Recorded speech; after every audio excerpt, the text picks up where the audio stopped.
Black mail-order bride was rejected for her color, until everything changed when a millionaire farmer saw her as his perfect match. You're Amara Wilson? The man swallowed hard, his face turning pale as if he had seen a ghost in broad daylight. This isn't going to work. You didn't mention that you were black. Amara finished the sentence Harold Pierce couldn't bring himself to say, her heart sinking as she stood on the station platform, the delicate hat she had bought especially for this moment now looking like a ridiculous detail amid the humiliation.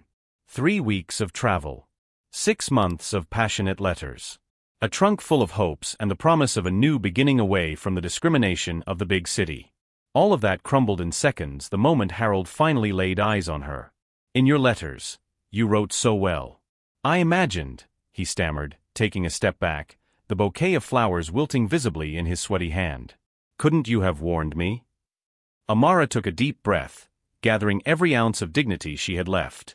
Tell you what, exactly? That my skin is as dark as night, but my feelings are as real as yours? You never asked.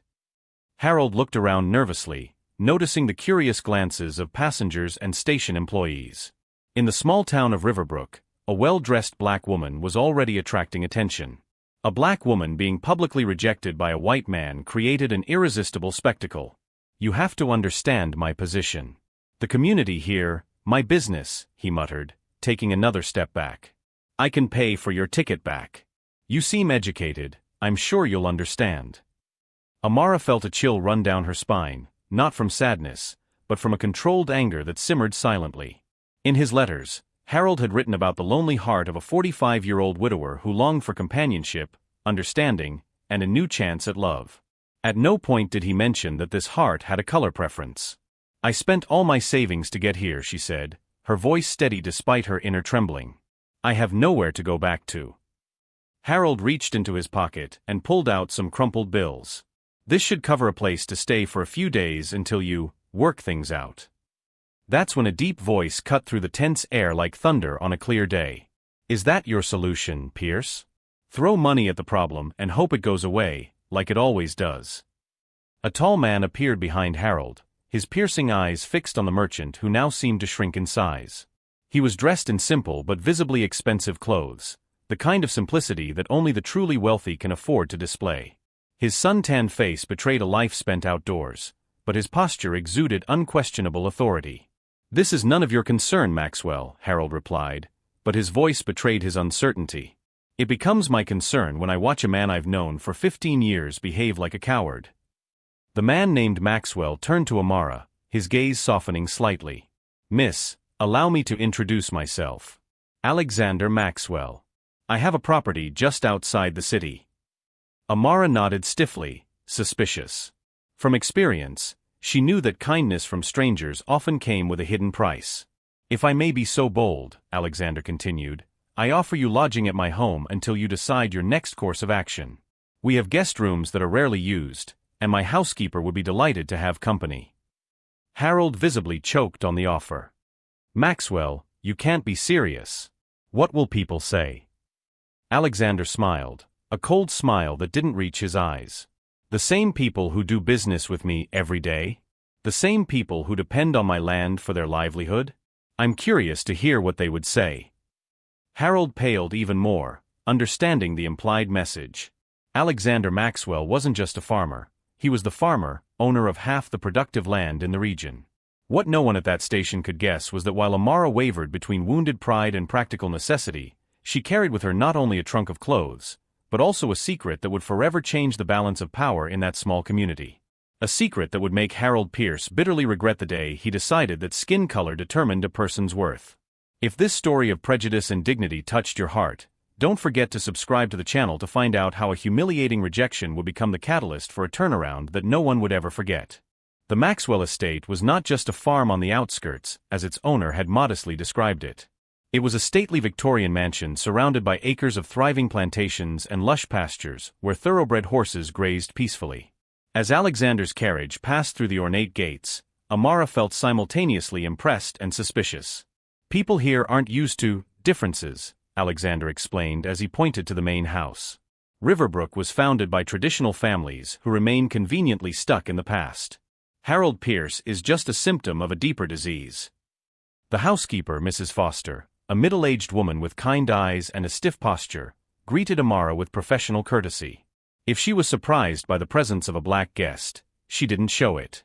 "I've prepared the blue room, the one with the best view of the garden," she said, leading Amara through hallways decorated with priceless paintings and antiques.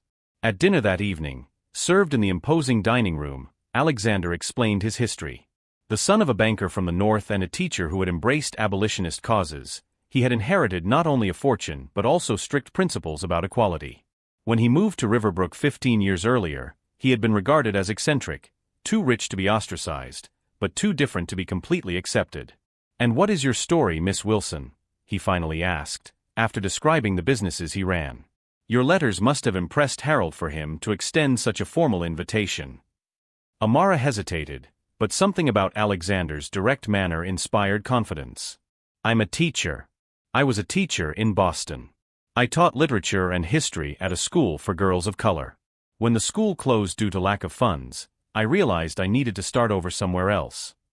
What Amara didn't mention was the real reason behind her letters: the unexpected inheritance from her grandfather, a man who had spent his entire life as a butler for a wealthy family.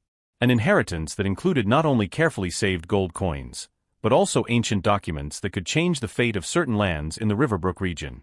Documents she had hidden in a false bottom of her trunk. In the days that followed, Alexander gave Amara something rare: space to think. The mansion's library was a treasure trove of knowledge, and she immersed herself in books on local history, geography, and the laws of the region. When asked about her interests, she would simply smile and say she was broadening her horizons. A week after her arrival, news of her presence had spread throughout the small town. Visits to the Maxwell mansion suddenly increased. Curious neighbors, merchants' wives, even the local reverend, all suddenly remembering urgent matters to discuss with Alexander. "Just look at that," Alexander muttered during afternoon tea, after a particularly obvious delegation had left. "You've become the local attraction without even setting foot in town." Amara smiled bitterly. "I've always been an attraction, Mr. Maxwell. The difference is that now I have a porcelain teacup in my hand while I'm being watched." It was during one of these visits that Harold Pierce finally worked up the courage to show up. He arrived unannounced, hat in hand, his face a mask of false concern. "Maxwell," he greeted nervously. "I just came to see if Miss Wilson is comfortable." "Absolutely delighted," Alexander replied dryly. "Why don't you ask her personally?" Harold's face paled as Amara entered the room, wearing one of the elegant dresses Mrs. Foster had altered for her, no longer the exhausted, humiliated woman from the station, but a lady who moved with confidence and purpose. "Mr. Pierce," she greeted him coldly. "What an unexpected surprise." "Miss Wilson." Harold fiddled with his hat in his hands. "I came, that is, the community is concerned." "About my well-being? How kind of them." "About your situation." Harold glanced at Alexander. "It's not proper for an unmarried woman to remain in the residence of an unmarried man, especially when she's black." Alexander finished, his voice dangerously soft. "Go on, Pierce. I'm curious to hear how you intend to finish that sentence." Harold swallowed hard. "The church committee is considering options to help her return to Boston. A collection is being organized." Amara smiled, the kind of smile that didn't reach her eyes. "How generous. But I'm afraid my plans have changed. I intend to remain in Riverbrook indefinitely." Harold's eyes widened. "That's impossible. You don't know anyone here, you have no job, no family." "I have a job," Amara replied calmly. "Mr. Maxwell has kindly offered me the position of librarian on his estate. Apparently, generations of Maxwells have accumulated books without ever organizing them properly." Harold looked at Alexander with a mixture of shock and barely contained anger. "You can't be serious." Alexander shrugged. "I've never been more serious. Miss Wilson is educated and competent. My library has never been in better hands." What Harold didn't realize, as he stumbled through increasingly feeble protests, was the true significance of that job. The Maxwell Library didn't just contain classics of literature, it also housed land records, legal documents, and the complete history of the region, including details that many traditional families would prefer to keep buried. When Harold finally left, defeated and furious, Alexander watched from the window as he hurried across the garden. "He'll try to make your life difficult," he remarked. "The little humiliation you inflicted on his ego today will not be forgotten." Amara nodded, a new determination shining in her eyes. "Let him try. While he's busy spreading petty rumors, I'll be digging much deeper than he ever imagined." What Harold Pierce couldn't know, what no one in Riverbrook could guess, was that the hours Amara spent in the library had a very specific purpose. Amid yellowed documents and dusty records, she was beginning to piece together a puzzle that would reveal an uncomfortable truth. Riverbrook's traditional founding families, including the Pierces, had built their fortunes on land that did not rightfully belong to them. And while the local society was abuzz with rumors about the woman of color staying at the Maxwell mansion, Amara was quietly setting the stage for a revelation that would shake the community to its very core. 2 weeks later, the small hall of Riverbrook's town hall was overflowing. An emergency call had brought together the founding families, local merchants, and farmers from across the region. At the center of the commotion, Harold Pierce gestured wildly, his face red with indignation. "It's an outrage. Maxwell is openly defying our traditions by keeping that woman on his property. Decent families are concerned about rumors of inappropriate behavior." As murmurs of agreement rippled through the room, the doors swung open. Alexander Maxwell entered calmly, followed by Amara Wilson, who walked with the dignity of a queen. An uncomfortable silence fell over the room. "I appreciate the invitation," Alexander said, his voice firm, reaching every corner of the hall. "Although I must correct a misunderstanding. Miss Wilson is not here as my guest, but as the legal representative of a matter that deeply concerns all of you." Harold laughed nervously. "Legal representative? A woman of color with no education or authority? Maxwell, have you completely lost your mind?" Amara opened her briefcase methodically. "Actually, Mr. Pierce, in addition to being a certified teacher, I have legal power of attorney as a direct descendant of Joseph Freeman." The name struck like lightning in the silent hall. The older faces paled visibly. "Joseph Freeman doesn't exist," Harold retorted quickly. "He's an urban legend." "Curious," Amara replied, removing yellow documents from her briefcase. "Because I have here the original deed signed by the governor in 1866, granting Joseph Freeman, my great-grandfather and a man freed after the Civil War, the land that today constitutes approximately 60% of Riverbrook, including your store, Mr. Pierce." Judge Thornton adjusted his glasses to examine the documents Amara now presented. This looks authentic." "It's a forgery," Harold shouted, but his voice trembled. "The supporting records are here," Amara continued, unperturbed, "including the account of how Joseph Freeman was forced to flee after attempted lynchings in 1870, and how the founding families divided his land among themselves, forming what they called the Riverbrook Property Committee." Alexander then spoke. "The Maxwell Library keeps copies of all land records in the region. Curious how the specific 1870 to 1872 session was missing, until Miss Wilson found cross-references in other documents." Reverend Miller, an elderly man, bowed his head. "My father mentioned that story. He said it was a sin buried deep." "We're not here to punish the descendants for the sins of their ancestors," Amara declared. "I'm proposing a deal. The creation of a community foundation that benefits all citizens of Riverbrook, especially for education and affordable housing." Harold Pierce laughed nervously. "That's absurd. No one will believe this charade." That was when Attorney Jeffries, a respected three-state lawyer, entered the hall. "The documents have been verified by the State Historical Records Commission. They are authentic. And I am pleased to inform you that the lawsuit has been formally filed." The hall erupted in raised voices. Amid the confusion, Harold lunged furiously toward Amara. "You planned this from the beginning," he hissed. "That's what you were hiding in your letters." Amara remained calm. "No, Mr. Pierce. In the letters, I was just a lonely woman seeking companionship. It was your immediate rejection of me when you saw me that made me realize what kind of man you really were. The kind of man who would judge my great-grandfather for the same reason you judged me, solely because of the color of our skin." "You're going to ruin us," he muttered, pale. "No," she replied softly. "I'm going to right a historical wrong, in the fairest way possible for everyone. The difference between us, Mr. Pierce, is that I've faced discrimination my entire life, and yet I don't wish anyone to lose their home, not even you." As Harold Pierce collapsed into a chair, defeated, the city council withdrew to deliberate on Amara's proposal. Alexander approached her, admiration evident in his gaze. "You could have demanded everything," he said softly. "And made myself just like those who stole from my great-grandfather," she replied. "Justice isn't revenge, Alexander. It's restoration." What no one in that room could imagine as they watched the woman they had rejected and underestimated was that the true transformation of Riverbrook was just beginning. The message that would echo through the corridors of power for generations to come would not be about a woman who came to destroy, but about one who, even when wounded, chose to rebuild with dignity and vision. And while Harold Pierce faced the ruin of his reputation, Amara Wilson and Alexander Maxwell exchanged a look that held promises far beyond land and documents. A look that spoke of a future where belonging would no longer be a matter of color, but of character. 6 months after that historic meeting at City Hall, Riverbrook had been transformed. The Freeman Foundation, established with funds recovered from historical injustice, was already funding scholarships for disadvantaged youth and community improvement projects. At the center of this transformation was Amara, not as a vengeful figure, but as a visionary who saw beyond the pain.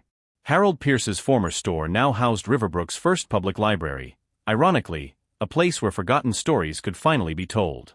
Harold himself had left town weeks after the revelation, selling his properties for a fraction of their value and leaving without saying goodbye. Rumor had it that he was working as a clerk in a neighboring town, his pride as diminished as his bank account.